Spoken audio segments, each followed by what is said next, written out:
What is going on, everybody? This is Dr. Chris Featherstone here for yet another episode of the Legion of Raw. I am here with none other than the former WWE head writer.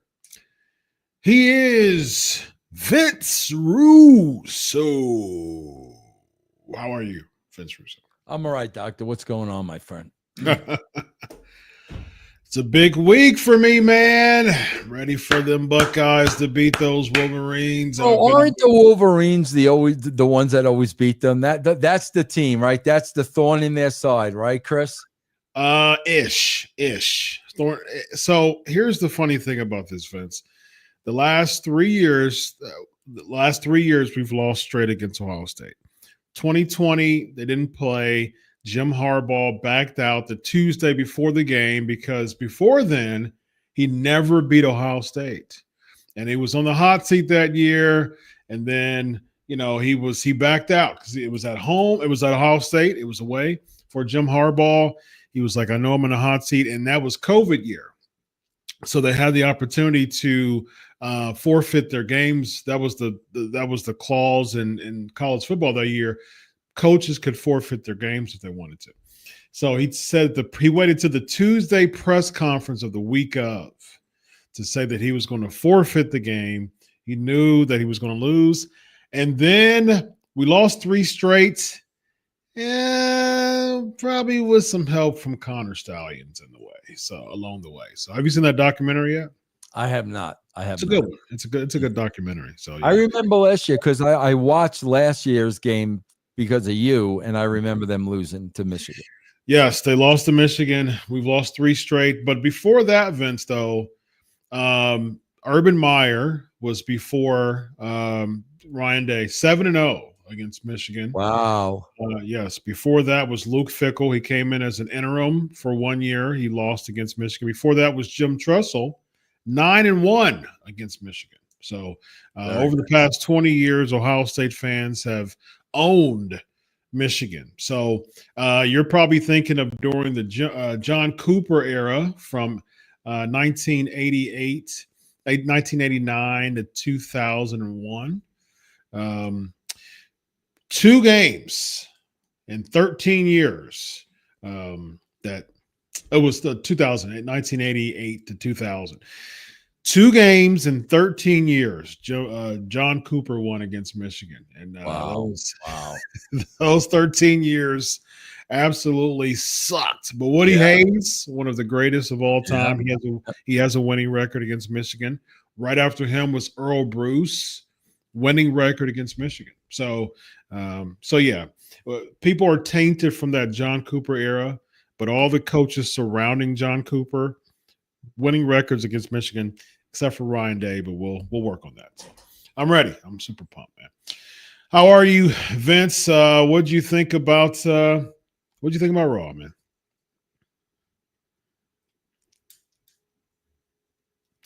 I don't understand going into Survivor Series.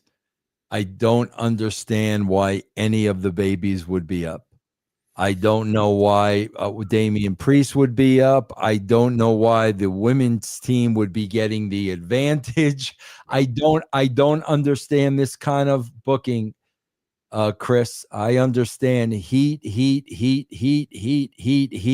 Babies aren't supposed to get the advantage. I don't understand the psychology. Yep. So I knew that Damian Priest was going to get the upper hand because he's going to lose on Saturday. So they have this weird kind of Which is equation. stupid. It's absolutely stupid. It's absolutely Whoever has the advantage going into the pay per which view is is going to ridiculous. lose. It's so ridiculous. The whole idea is you want to get heat Yes. because you want to see the babies go over at Yes. the big show. Yeah, And you could easily have done that. Would be Damien a Priest gets screwed somehow, some way at Survivor Series, so you protect them. It's very easy to do.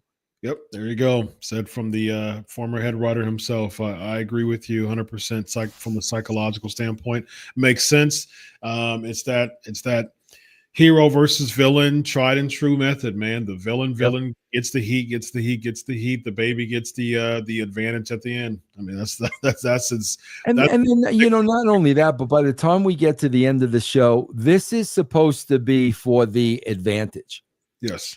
Wouldn't you think, Chris, that both teams are out there because it's so important and so much is on the line that both teams are out there, which would have been so much easier for them to do because it could have broke down and you could have had Bailey sneak in through the side door.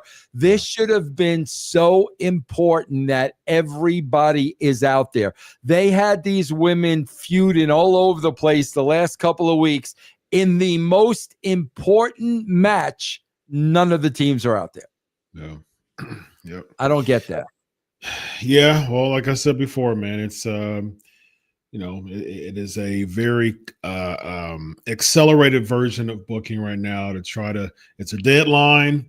They gotta scurry up and be sure they finish the assignment before the deadline. And so, deadline is Saturday, and that's when the PLE is, and this is what we're getting from it. And then Fridays was taped last Friday, so we already know the results with that. So, yep, that is that. All right, let's get into the super chats. We're going to start with Anthony Giuliano, $2. Vince, what team do you think Juan Soto is going to? I think Soto is going to sign with the Mets. There you go. Very nice. All right. David Duff at $2. Like the new opening. Did we sign a Netflix deal? What new opening? I didn't even notice. But yes, we did sign a Netflix deal. Yes. All right. We got Anthony, $2. Who attacked Jade? Any thoughts? Are they saying Bianca? What do you think? Vince? Yeah, I think, word on the street is that there's some heat between the two of them in the back. Yes, I think that's going to be the storyline. Yes. Typically the babies are the one who knows how to carry the match the most, in ring wise. Jade's not there yet. I mean, just from a physical perspective, impressive, but she definitely doesn't fit the role of the baby carrying the match. And so I don't know how much that will Bianca's very fluid in the ring, so would it make sense if she was the baby? But Jade is the baby. That just doesn't make sense to me. What do you think? Jade is the baby face. I think Bianca did it. So if Bianca did it, she's going to be the heel. She's going to be the heel, and Jade's going to be the baby. You think she's going to carry? Is she popular enough to be a baby face right now and carry a match? If you put heat on Bianca Belair, man, it just depends on if they put heat on Bianca Belair. Yeah. I mean, that's just all in the storytelling, man. It just depends what they do. We shall see. We got Awesome Sauce, $5. Kevin Owens is going to be getting a title match on the Saturday Night's Main Event. Primetime NBC in the 80s. It was Orndorff, Bundy, Andre Hogan, and now a fat guy in a shirt. I didn't say that. Yeah, I didn't say that either. He said that. Awesome Sauce said that, not us. Yes, indeed. Yes, indeed. All right. What's your 10,000 foot panoramic thoughts on the Raw show before we get into tonight's show? Yeah. It's just on maintenance and cruise control until the Survivor Series. I mean, that's all it is. That's what it felt like.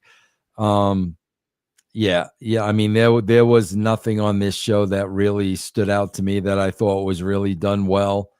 The Kofi cameraman gimmick, it's carried on way too long for me to the point that I don't care. Bro, remember the barbershop? Remember Marty and Sean? Bro, that had so much impact because it was done on the spot. They didn't carry that out for months and months and months and months. This has been carried on for months and months and months. And, if some people care about this, great. I could care less about this. I don't know why they're keeping the belts out on Finn Balor and JD McDonough. I have no idea why they're keeping the belts on those guys. Those two guys mean absolutely nothing. So you just beat another tag team in the Vikings. What else? What else did we have on the show?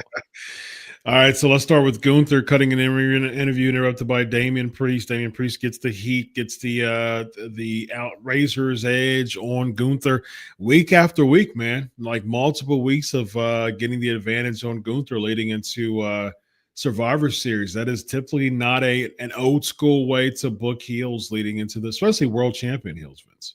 Absolutely, man. That's what would get people. See, again, it is different now, Chris, because they don't need to buy a pay-per-view. Right. That's what made you buy the pay-per-view. You want to see the babies have their comeuppance. It doesn't work that way anymore. And that's why it just seems so off kilter because, you tune into the big show because you want to see the baby get his comeback. It just doesn't work that way anymore. Yeah. So I think it's quite clear that Gunther's going to beat Priest. Where do you go from here with Gunther and Priest, in your opinion? I got no idea, bro. I have no idea. So we're thinking, so that's December. So, man, who in the world do you put in that role as far as Gunther's next challenger until probably Royal Rumble? Like you're feuding in for the next couple of months right after Saturday Night's Main Event into the Royal Rumble. What baby faces are out? Well, they got Cena coming back, right? Okay. You got Drew coming back, right? When's Drew coming back? He's still dealing with some family stuff. He had a definite family, so he's just taking some time. Yeah, I mean, do you put Drew in there with Priest? Do you put Gunther in there with Cena? I mean, they got guys coming back. Yeah, I think I think you do Cena, Gunther at Royal Rumble. I guess that makes sense, right? I mean, that's a big pay-per-view. You could, yeah. People were saying Cena, Gunther at Mania. I'm just not for that, man. I'm just not for that. I'd rather Gunther lose the title at Mania. I mean, he won it at SummerSlam, and it would make sense if he lost it at Mania, just because you want to see whatever babyface have that come up. I guess it's just me, man, but I'm still in favor of Jay winning the Royal Rumble and going against Gunther at the WrestleMania, because I think you just need to push another a top babyface on Raw. Who's there? I mean, you got CM Punk's now on SmackDown, I guess. I don't know why. I mean, Heyman's with him now, kind of bloodline. Does he go back on Raw and you have Punk versus Gunther, perhaps? That could be a Saturday Night's Main Event thing. Maybe it's a one-off. I mean, there's some rumors of Heyman turning on the babyface team. I'm not sure about that. We'll talk about that, probably closer. I don't know, man. It'll be interesting to see where we go with that. What current baby faces do they have right now on Raw? Like, who are the top baby faces? God, bro, everybody's appearing on both shows. I don't even know who's on Raw anymore. Sammy was on SmackDown. Sammy's on what show is Sammy on? Sammy's on. He's a Raw star. Okay, so I guess he would be considered a top baby face. I guess Jay would be considered a top baby face. Who?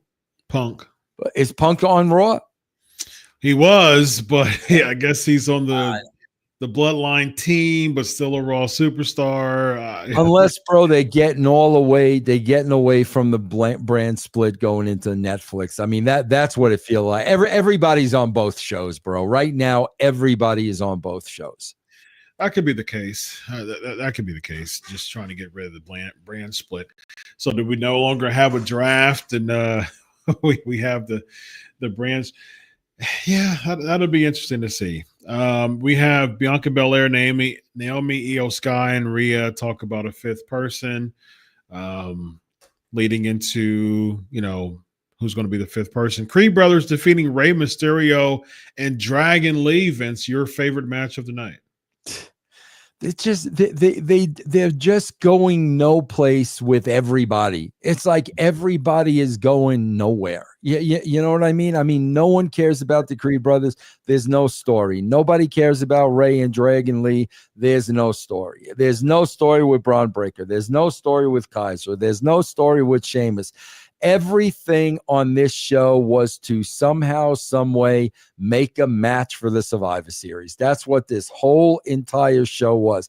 There is no planning, nothing, seeds, nothing going on. Where's Seth Rollins on tonight's show?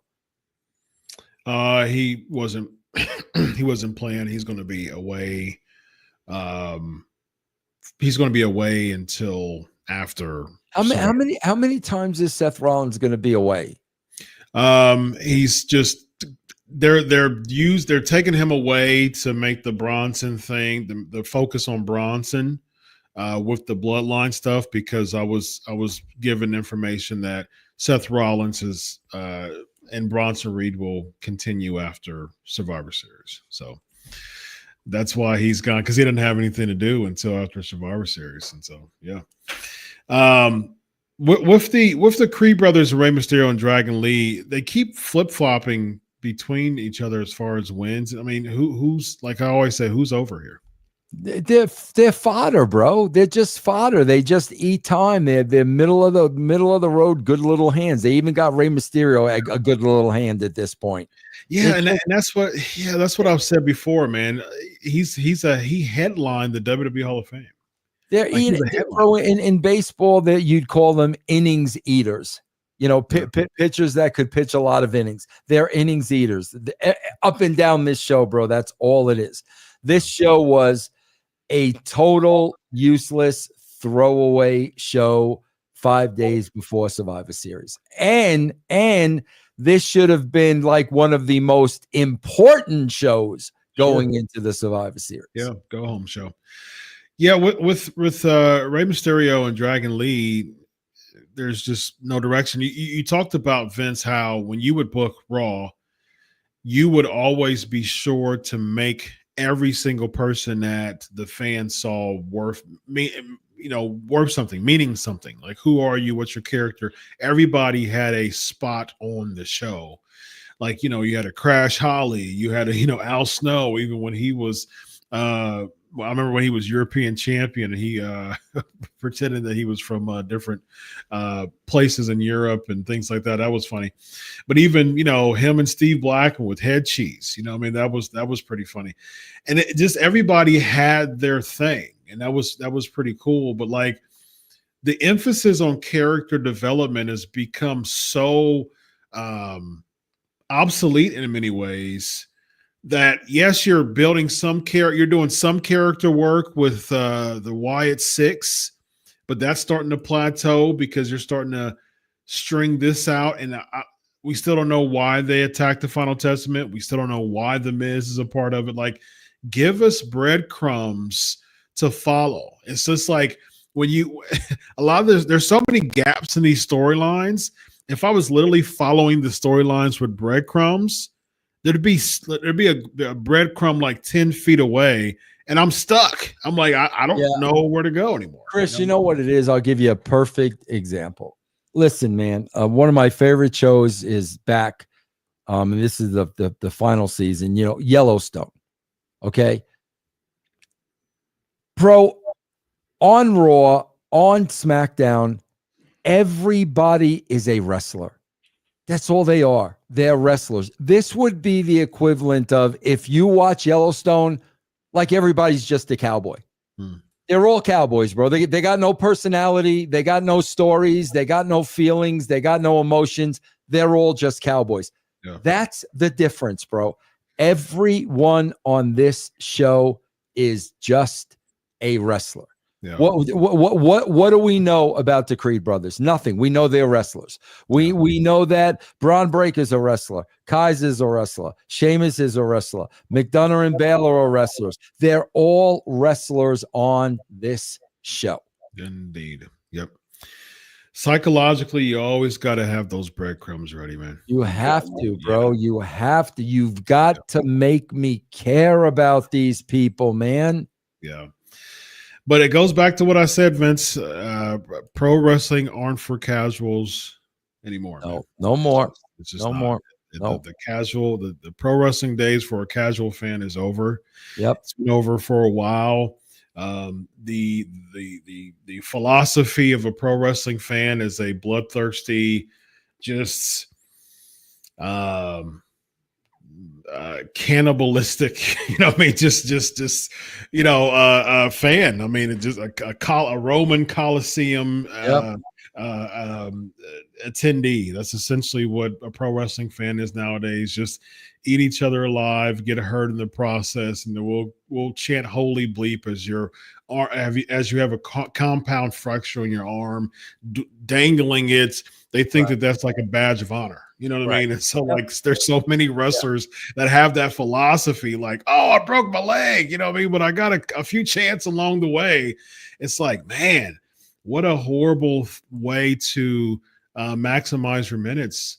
Less is more, man. I mean, you got to have that philosophy with less is more. That's why characters mattered in pro wrestling, man. You don't have characters matter in everything. The characters matter in everything, Chris. Everything. People, everybody listening to this show, you all have a job. You all go to work. I promise you are drawn to work by the characters at work. The people that you work with, you're not drawn to the everyday workers. You're drawn to the characters. You're drawn to the gimmicks. Yeah. That's who every walk of life. You're drawn to the characters. Yeah, that's why The Office was so popular for so long, man. Because it was just it was an everyday show with a whole bunch of just bizarre characters, man. It was absolutely hilarious. So. All right, let's get into these super chats, man. We have Anthony, $2. Cody Rhodes is not on the Survivor Series card. Nope, he is not booked for Survivor Series. That's unbelievable, man. That's God, bro. Just poor booking. This Survivor Series, they should have had this entire card at least 4 weeks ago. At least 4 weeks ago, they should have had this entire card built.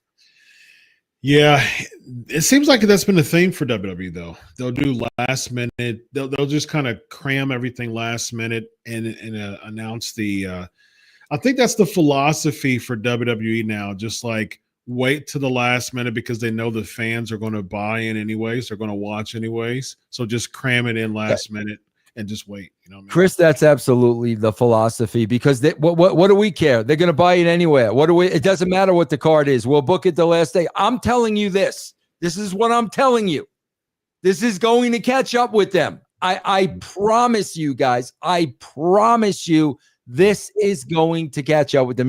It's like you got a band, man, and a band has 5 great albums. And all of a sudden, one stinker. Okay, man, they would do to have a bad album. Then 2 stinkers.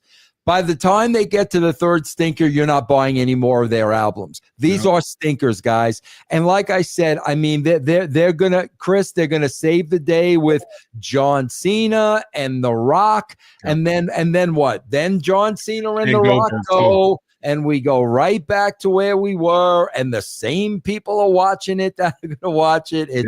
It's unbelievable to me. Yep, they'll go back to the well, man. You know that's their that's their ace in the hole every Yep. single time. They'll go Yep. back to the well, Yep. go back to the Rock well, go back to the well, they're going back to the Goldberg well as of next year. He announced that he's having his final match next year. So then Cena's having his farewell tour next year too. So Cena, Rock, and Goldberg will be back next year, man. They'll go back to that. And the thing is, I imagine there'll be hype with WrestleMania. We might put the show over a little bit more because of the hype, a few weeks leading into it because it feels interesting. But at the end of the day, man, it's like I wish they would keep that same energy when it came. But again, man, it goes back to business, Vince. Mm-hmm. Why? Like, why spend the time? Like we're here as pundits. We get paid to review Raw from a Siskel and Ebert critic, point of view of two people who aren't marks for the business, who are traditional fans who understand the business, you from a writing perspective, me from a psychological perspective. That's what we do, man. That's what we're here for. And we have a fan base that appreciates that. But we're the exception, Vince. We're not the rule.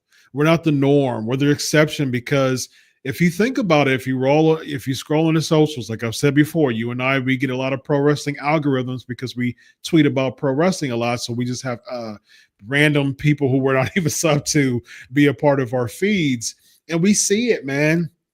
We see people who do video clips, who do all types of pictures, and this is amazing. Storyline of the year, one of the best things I've ever seen, one of the greatest storyline. They're prisoners of the moment. That's another one of the topics that I'll be talking about on Pancakes and Power Slams in the coming weeks, of how fans are such prisoners of the moment nowadays that a lot of times they just discard the traditional template of what worked better before. They're so ingratiated in the storyline, in the business, not necessarily the storyline. They're ingratiated because they feel accepted. So therefore, anything you bring to them, they'll just eat off the plate, man. They'll eat off the plate. Let's see here. You have Anthony, $2. The Rock winning the Royal Rumble. You've been calling that for a while, man. Anthony knows, man. Anthony, fine day your sports book. That'll take that bet, bro. There you go, man. There you go. You'll win a bunch. You'll win a bunch. We got David, $2. DWI split Johnny Wrestling versus Gunther. Big money. You'd be ready to watch that, Vince. You'd be ready, man. You'd be front row. It's so funny, bro, because again, like guys, it was always a rule of thumb. You can't have two similar storylines going on at the same time. Johnny Wrestling and Ciampa is the same exact thing as Xavier Woods and Kofi. It's the same exact story. One's on one show, the other's on another. We never did that. No two storylines at the same time were ever identical. They're identical. It's a good point. Good point.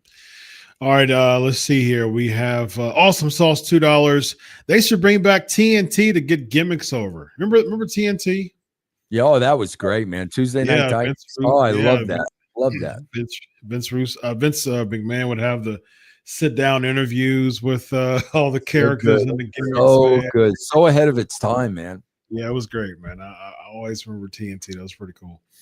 Uncle Cuban, $5. As you hear the news, Tony Khan bails on AEW Grand Slam Australia. Poor ticket sales, moving to new location. Yeah, I did hear about that. Yeah. What do you think about that, Vince? Bro, the guy doesn't want to listen to anybody. So, bro, this stuff doesn't magically get better. It just doesn't magically get better. There needs to be a concerted effort of the things that you need to do to improve this. It's not magic. It's not a snap of the fingers, man. Do you think he cares though, because he has so much money now? He's probably pulling out of a bigger arena just because he doesn't want to go too much in the red.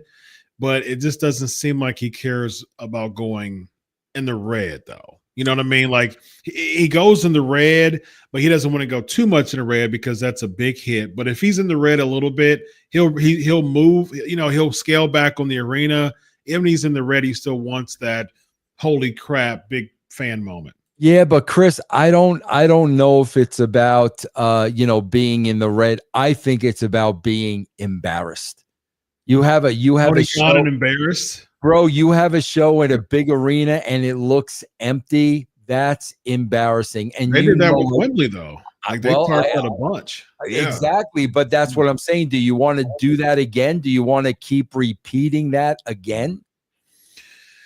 Yeah, I mean, theoretically, no. I mean, you think no, but I think, Vince, that the ticket sales are abysmal, and he has no other choice but to pull back.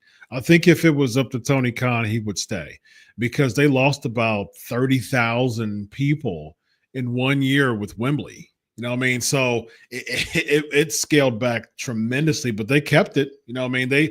It was, Wembley's a 80,000 person, 80,000 seater, and they got a little over half of that. You know what I mean? So it was a ton of tarping, but I think now probably that was a wake up call for him because he saw the loss, and then this Australia deal.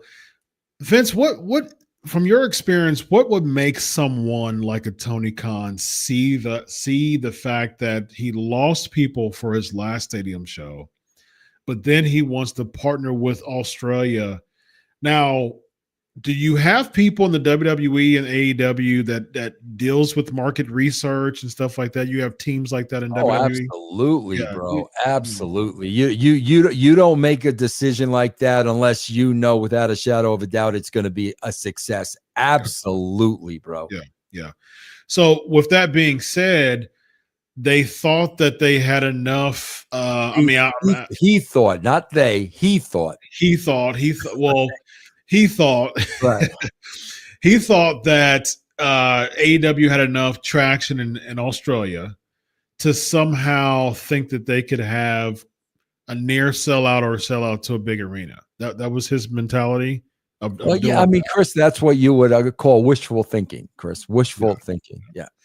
That's what you would call, bro. This guy's out of touch with reality, man, and it's so obvious because bro, all he wants to do is listen to the fans that love the show, listen to the Dave Meltzers, listen to the smart marks. That's all he's listening to for reinforcement.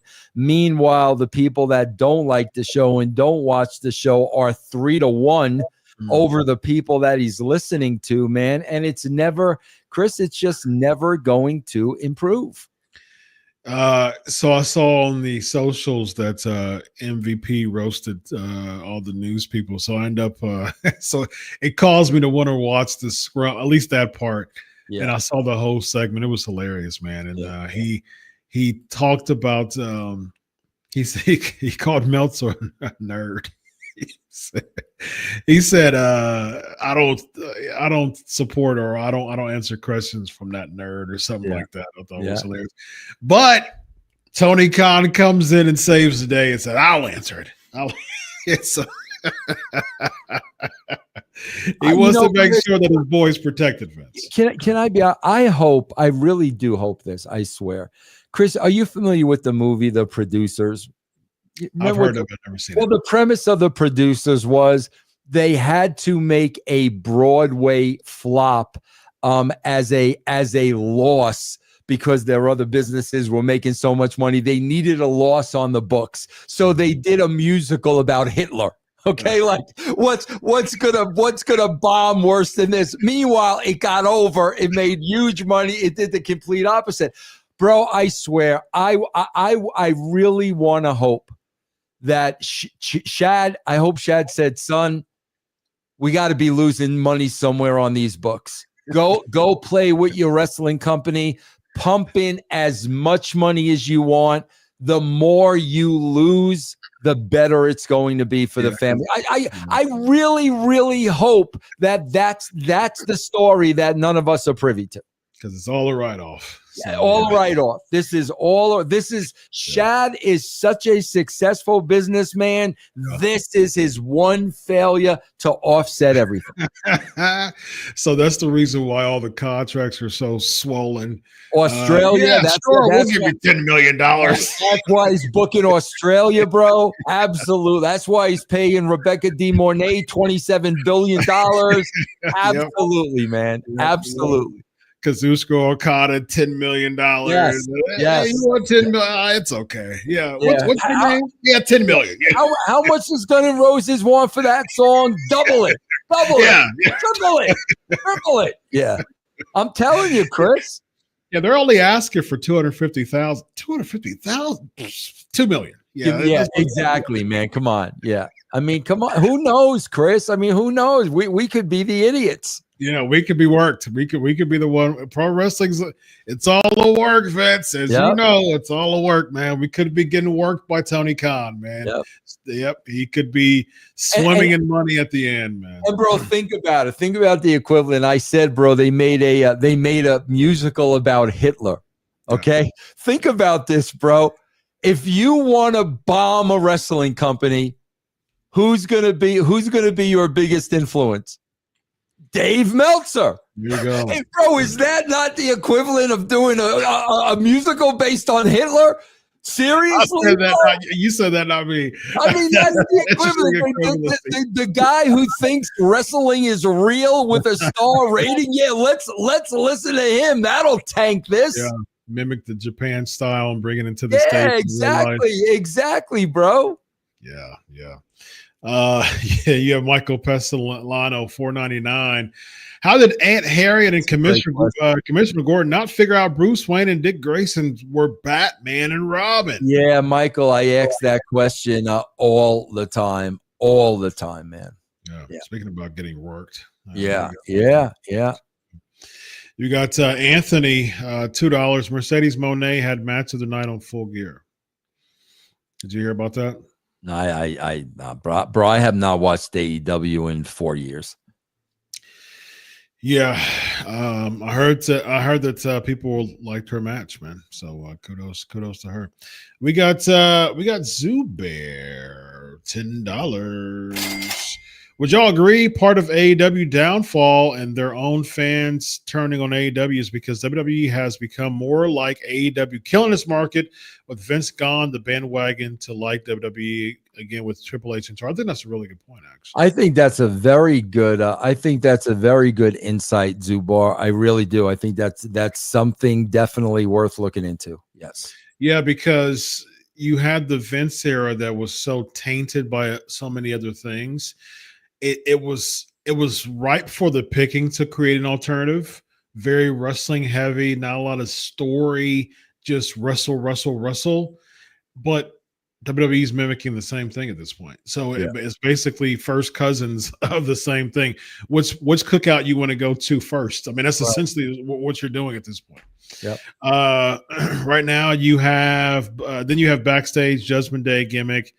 Do you think there's any breadcrumbs with Finn Balor kind of saying is with him it's going to, it's better or whatever? But I don't know. We all I know is we got the Truth back there again now. Like, oh my God. Oh, was he back there? Yeah, the Truth was in the clubhouse, man. We did this, man. We did this. What did he do?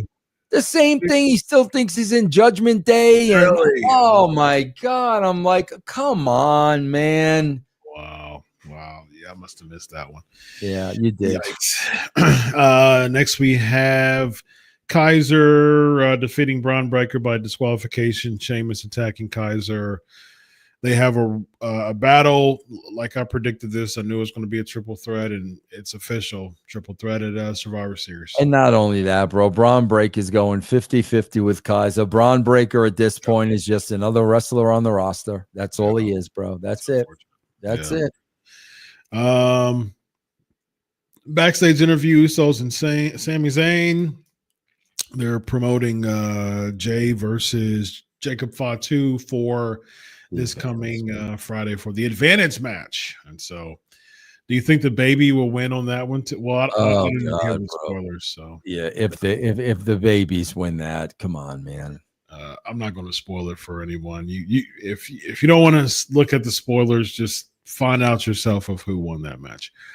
All right, we have Judgment Day versus the War Raiders. War Raiders gets built up for all these weeks just to lose to someone who's defended the title twice or three. And then, Chris, you're great with numbers, bro. Did they say during this match that McDonough and Baylor hadn't defended the title since June? They beat the New Day on a random episode of Raw. So I think they've had the belt since June. I think they've had the belt for 5 months. I think they said they've had 2 title defenses since they won the belt. So 2 title defenses in 5 months. Yes, this was the third. How does that happen? I don't know. Man. I mean, how does that happen? How does that happen? Yeah.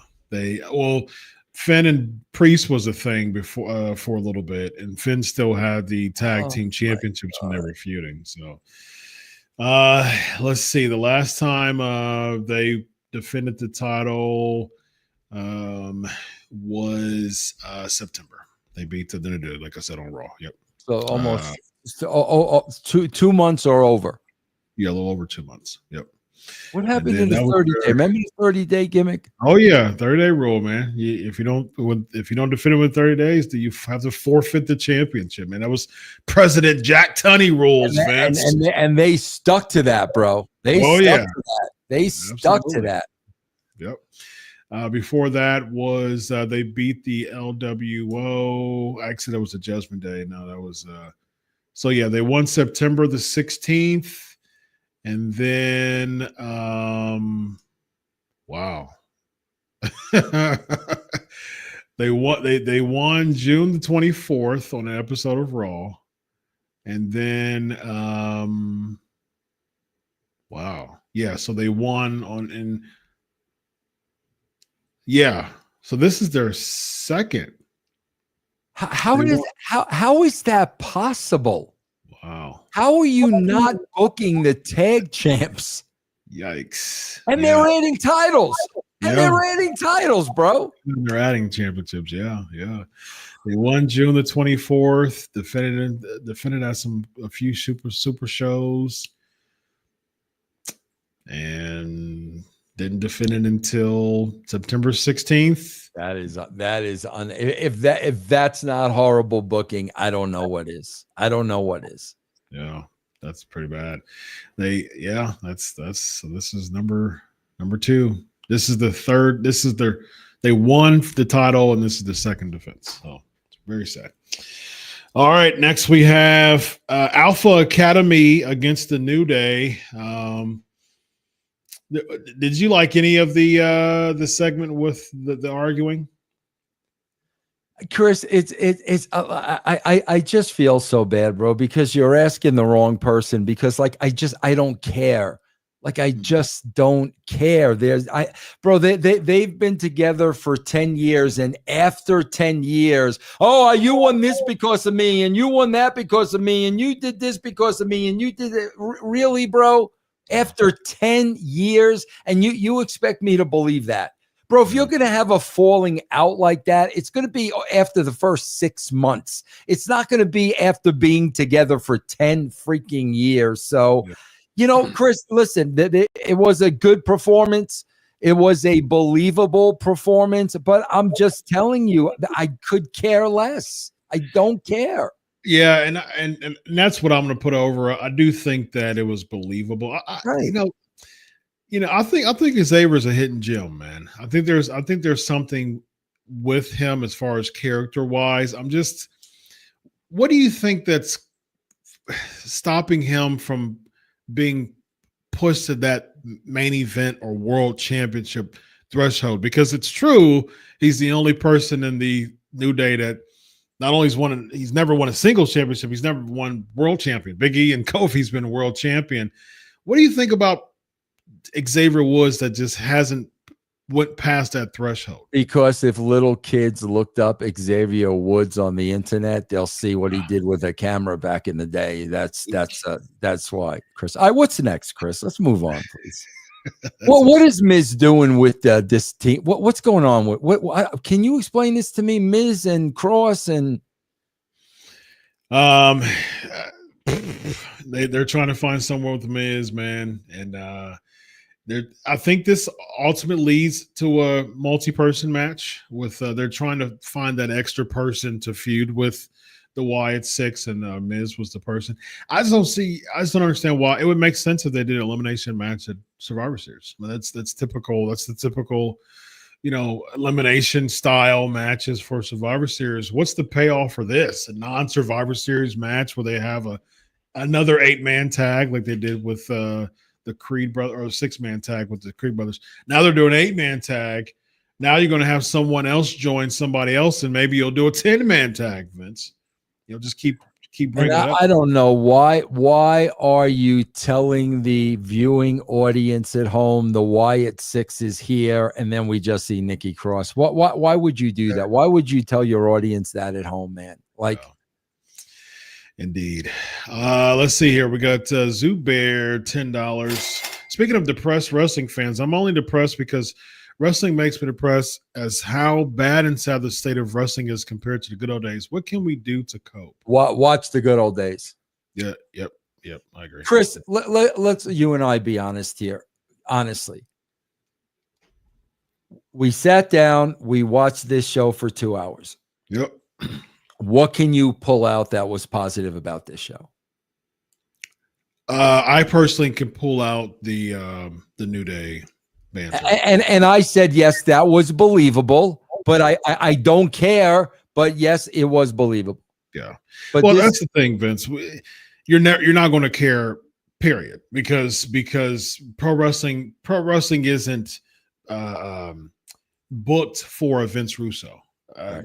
Pro wrestling isn't booked for a casual fan, right? That's in a nutshell. That's going to happen every week. So, I'm like I told you before, if there's one word that I can describe with current wrestling model, it's disappointed. There's just so much that I remember from the good old days of pro wrestling when characters mattered. I was sucked into pro wrestling because there were larger life characters. There was a Jungian dynamic of hero versus villain, and just that model of that Carl Jung archetype. And so it was just it sucked people in. I mean, it sucked you in, it sucked me in. It was that Batman, versus Joker type of, dynamic.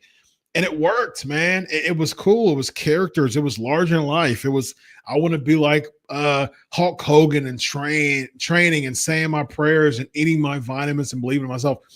Little kids wanted to do better in life because of pro wrestling characters, right?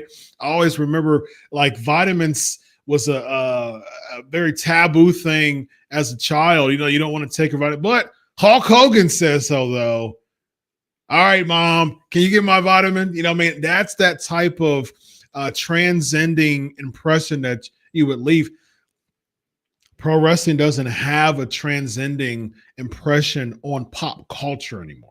And that's one of the biggest things that it's lost over the past couple of decades, really. It's lost the ability to transcend past pop culture. And so I think it's never going to be sufficient for Vince Russo. I'm disappointed in what I see. I've said that many times on here in Pancakes and Power Slams, just how I think. I agree with so much of what, you and I, man, we agree so much that people want us to disagree more. and that's the funny part of it. But we agree so much of just our disappointed in the product. That's just where we are. I'm trying to find a couple of things every week that I want to put over just for the sake of, being positive. I'm gonna put over the New Day segment, and that's really it. Chris, I could tell you this, man. The only positive thing that they could possibly do, and if they don't do this, they 1 billion% buried the talent. The only interesting thing they could do is whether it's at the and you said the spoilers, so it probably didn't happen, but whether it's for the advantage on SmackDown or whether it's the Survivor Series itself, the only thing they could possibly do to make things interesting is if Rollins screws Punk and costs the baby faces that match. And because you got now Rollins, who's the baby face, he didn't want to go in. The heel screwed him. Then CM Punk jumps at that opportunity. So if Rollins has an issue with that and screws Punk, great. Yeah. If they don't do that, then CM Punk was just for the pop. It had nothing to do with storyline. There's no connection with Punk and Roman Reigns whatsoever. And you've totally buried Seth Rollins. Yep. Well, bad news. Seth Rollins is not going to be a heel at the end. I actually thought that should have happened. I thought that I was having some conversations, and I thought that Seth Rollins should turn heel and turn on CM Punk at the Survivor Series, because it's not an elimination style. It's it's whoever gets pinned first or submits first. And I do think it would have made sense if he's serious, like he's like, I'm serious about Roman Reigns. I don't like Roman Reigns. I'm serious about that. But he also talks about how they showed so much of CM Punk coming back in Chicago last year. Like they were even talking about behind the scenes with that. Okay, yeah, keep pushing that up. Like keep making that a thing. CM Punk came back behind the scenes. YouTube, we're going to see this behind the scenes right before. Great. But the other part of that was all the viral videos that came of Seth Rollins being legit upset about that. And I think you carry that over. You have Seth Rollins like, okay, I didn't forget about last year. Yep. You stole my shine, when you came back. We won that match, and all roads led to you when you came out. Agree. You took all of our thunder from busting our butts of winning that match just because you came back after 10 years of being gone. Yeah. That's what you do, man. That's why it makes perfect sense. Like you said, I don't like you. I don't like Roman Reigns, so screw the both of you. Exactly. Absolutely. Yeah. Rollin $9.99. Mario Lopez recently said that it is criminal that a viralist on the gram named Hogan as the second most important wrestler ever. Austin was number one. Why do you guys think that so many rank Austin over Hogan? Because a lot of real simple, Roland, because a lot of fans today that are in this voting did not see Hulk Hogan during his prime. Listen, I love Austin, bro. I wrote for Austin for many years. This is a no contest. Yeah. This is a no contest. They didn't see Hogan's run. They have no idea how huge Hogan was. That's why. Yeah, I'm with you. I'm with you there 100%. Absolutely. And then we get to the main Bianca Belair versus Nia Jax. You talked about there as far as just why are the babies going over quick Bailey spot. Why aren't the teams out that this is supposed to be, bro? The advantage is supposed to be so important, and this is the one time that both teams aren't out there. Yeah, usually with Survivor Series, with the kind of staggered, entrance, usually the heels get over first. Every time they would do it in the WCW, man, the whole point was you would have the heels having the advantage. And so it always felt like there would be double teamed. And so every time a babyface came in, after the clock expired, that would get a pop because the babyface would come in, save the day. Then eventually he would get, gang attacked by the heels. Boom, here comes the next babyface, comes and save the day. And so that was just the philosophy that came back, that was a part of the Survivor Series match.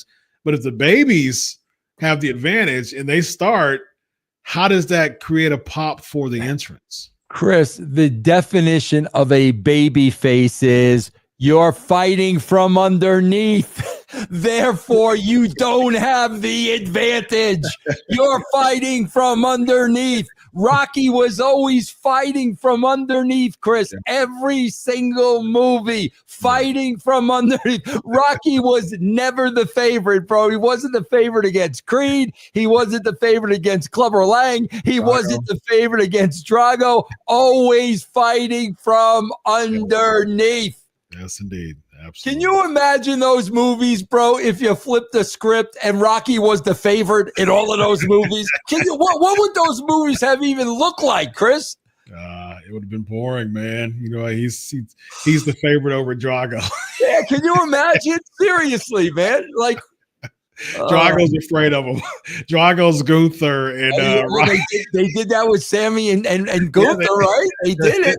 They're doing it with Damon and Gunther now too, man. Oh my God. The babies fight from underneath. Absolutely, indeed. All right, my man. Let them know where to find you on the brand. I do want to say this, Chris. I started a brand new audio show on Believe, bro. BLEAV. Vince Russo, Before My Head Explodes. No wrestling, bro. No wrestling. It's me, and I just talk straight. I dropped my second show at midnight tonight. Nice. It's free. It's on iTunes. It's on Apple. It's on BLEAV. Believe. Check out Believe. I need you guys to listen to the show and support me. It's free. BLEAV. Yes. Before My Head Explodes. Vince Russo. Be sure to check him out.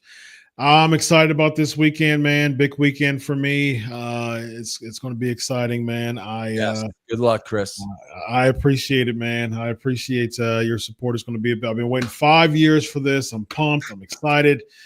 Yes, indeed, man. It's going to be great. I hope that we run the score up and don't look back, man. Keep them in the dusty win that they believe in, baby. Yes. They belong there. They belong there. Chris, before we go, I'm going to give you a psychological test to see if you pass it because you're a genius. You're a genius psychologist. Let's do it. What am I doing, bro? What is this? Milking the cow. Are you milking a cow? No, I'm putting on my shower water and I'm checking the temperature, Chris. I didn't see the bottom part. I couldn't see. I couldn't see knobs and I'm checking. See, yeah. Okay. I couldn't see it in the frame. That's what it looks like right here. You were doing in the frame. This is what I saw. This is the only thing I saw. Milking the cow. I couldn't see the other hand. It was just. Okay, there we go. All right. The doctor. This guy right here. Buckeyes. Go Buckeyes, bro. Yes, indeed. Go Buckeyes. Vince Russo, Dr. Chris. This is Elisa Raw. Have a good night, everybody. So long.